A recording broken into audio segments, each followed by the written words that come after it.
Don't you hate it when you get caught in a war between two alien civilizations? NERDSoul.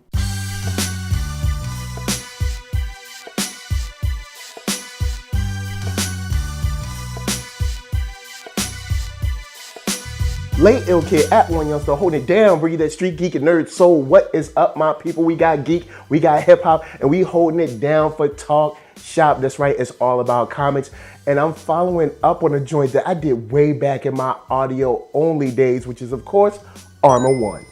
And this is issue numero dos. And I'm telling you, it has been a long time since I picked up this book. It's about this kid named Jason. His dad is tripping, mom is gone, little sister be bugging out, and he stumbles upon this alien entity out in the woods after his, I guess peers, but we'll use that loosely because they're in high school. You know how people can be mean, especially kids, but they leave him out in the forest. And when he stumbles on this alien entity, the alien entity, it gravitates towards him, if you would. It latches onto him, if you will. Well, you get it. I ain't gonna go no further. But in this issue, we find the following of that forest story. He comes out of the forest. He had to walk all the way home. And of course, his pops is bugging out. I guess rightfully so. I mean, his dad is like, yo, where you been? You supposed to be taking care of your little sister. You up in here tripping. I've been looking for you, can't find you. And of course, when you tell the story, Jason did tell the truth. He was like, look, I had these kids, we was beefing, and then they said we was cool, went out, and then we wasn't cool, and they left me, and they put it on the internet. His dad won't try to hear that. When you're the oldest kid, I'm the oldest. So when you're the oldest, your parents ain't trying to hear excuses. They just want you to take care of your younger sibling. And unfortunately, Jason got to take this heat. You know what I'm saying? There's nothing else he can do. The bottom line is he wants his little sister. The father wants you to take care of your younger sister. They ain't trying to hear nothing else. So he unfortunately has to kind of deal with that. But at least he did get some help on the way home because the entity, which he is just calling ugly right now, did give him a little boost, if you will, on the way home. And when they get in the room, it's very different with the attitude of this alien. He's just hanging out, chilling, having a good time. I mean, seriously, the guy or the alien is using his iPod and stuff, kicking his feet up, just utilizing his whole room. Like, he ain't got no sense. And it shows kind of the kind of, irreverent attitude that this alien has, even though it's being called a weapon by another civilization, which we'll get to in a second. But he's just kind of taking life as it comes, even though he doesn't speak, which maybe he will later, but maybe it'll be cool that he just doesn't speak. Maybe it's nice not to have words at all and just have like facial expressions, which are definitely funny.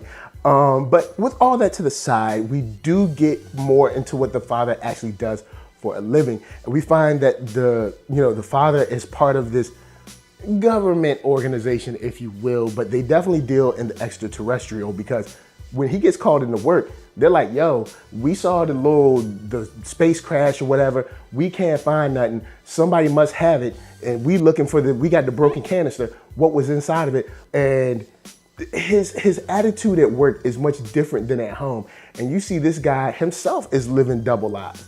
So I really enjoy a household where there's two people that are living double lives, because now Jason is essentially, living as just regular Jason, just regular kid going to school, and he's a semi-superhero, maybe? And then you have dad, who's just regular dad, I got a regular old job, and then when you go to his job, it's not a regular old job, it's not like he's an accountant. No, this dude is running some kind of, strike team for aliens and extraterrestrial stuff. So I'm definitely into the long-term effects of this stress on the household and on their relationship.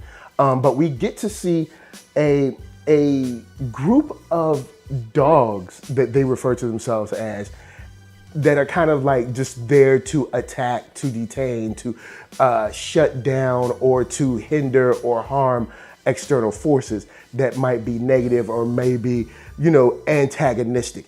And even when they're introduced in the shadows in a very, very cool way. So we'll see where that goes, especially issue 3. But I like it. I like the feel where the father has something to hide and the son has something to hide too.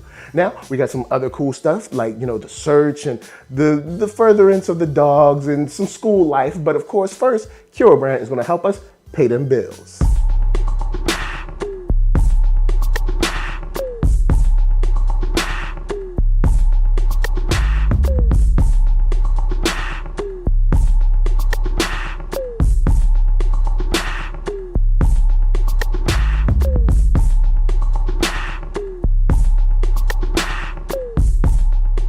Oh yeah, check that link below. Hats, shirts, hoodies, all that jazz. And once you find something you like, of course, cop it. So let's talk about Jason going to school, because, you know, the last time we saw him in school, it wasn't all good.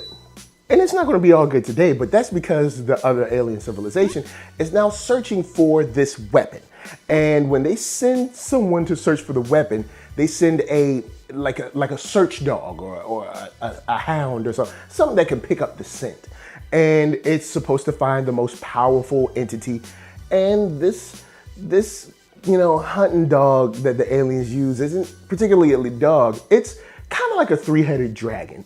And when I say straight not caring for whatever's in its path, which makes this a good scene, is just how it just bursts into the school and creates calamity for everyone. You know, Jason goes from a school day where he's basically just, you know, kind of dealing with the day-to-day. People are making fun of him because of the video of him getting lost in the woods, all that stuff, to now he has to figure out how to possibly fight back if he can. And you know, the struggle with trying to get people out the way, trying to help people, trying to get himself out the way of this crazy monster that just came out of nowhere. He finds out that he's able to bond with Ugly, and I'm calling him Ugly right now because we'll see how that plays out. Bonding with Ugly to create something different. And he, you know, of course, is completely engulfed, and they almost merge into a situation where they are completely, well, I won't say indestructible because he does get hurt, but they're darn close. And they seem to be a great team when it comes to just bonding and fighting together. Now, of course, they're on their training wheels. This is like their first time at it, but going against this dragon is a great sight to see for this issue, and also to see for them and their experience together, because this may be Ugly's first time fully bonding with someone like this. And I like the way they fought in the school, the way they took it to the street, the way they took it to the forest, and even the way Ugly handled and ended the encounter. The fight was good. It was really good. And I like this issue because this issue spanned a whole bunch of issues with the family, with school life, and tied it up with a bow of a cool action scene. So guys, holla at me. I'm gonna holla at you. Down in the comments, let's talk about Armor 1, issue number 2. I think it's definitely worth your time, and I love the art. The colors are there. It's got a very animated quality to it. So before I get out of here, I'm gonna tell you guys to hit up ThatNERDSoul.com. That's right, check me out right there. All my videos from the oldest, newest, latest, greatest, and all that. Then hit up shop.ThatNERDSoul.com and pick yourself up a t-shirt player. Don't forget to get one for them playettes. Then come back here, like, comment, subscribe, and share that Nerd Soul. That's right, there's no better way that I can show people that you like what you are watching. So LA, what up? VA, what up? RVA, you got my heart. And please be good to each other. Please be good to yourselves. And remember, just because you got a special suit of armor doesn't mean that you know exactly how to fight. You gotta step your karate classes up. Peace.